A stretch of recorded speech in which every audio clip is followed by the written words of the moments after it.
தமிழ் ஆர்வலர்களுக்கும் அன்பர்களுக்கும் வணக்கம். தமிழ் திரைப்பட பாடலில் தமிழ் இலக்கிய நூல்களில் ஒன்றான திரு குற்றாலக்குறவஞ்சியின் வரிகள். இதை பற்றி தான் இக்காணொலியில் நாம் காணவிருக்கிறோம்.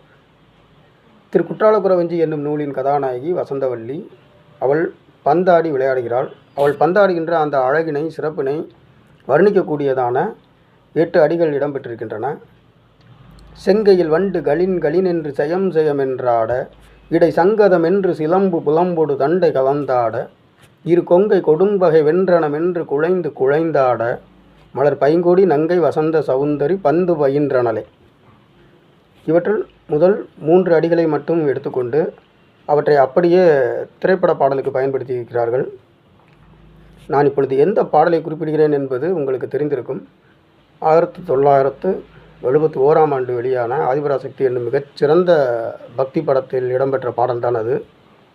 செங்கையில் வண்டு கலின் கலினென்று செயம் செயமென்றாட, இடை சங்கதமென்று சிலம்பு புலம்பொடு தண்டை கலந்தாட, இரு கொங்கை கொடும்பகை வென்றனமென்று குழைந்து குழைந்தாட, மலர் பங்கயமே உனை பாடிய பிள்ளை முன்னிலவு எழுந்தாட என்று வரும்.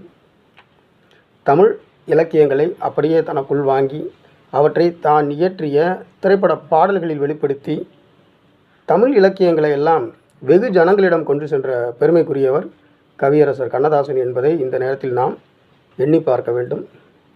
இதேபோல் திருக்குற்றாலக்குறவஞ்சியில் உள்ள இலக்கிய வரிகள் மற்றும் ஒரு திரைப்படத்தில் பாடலாக பயன்படுத்தப்பட்டிருக்கிறது.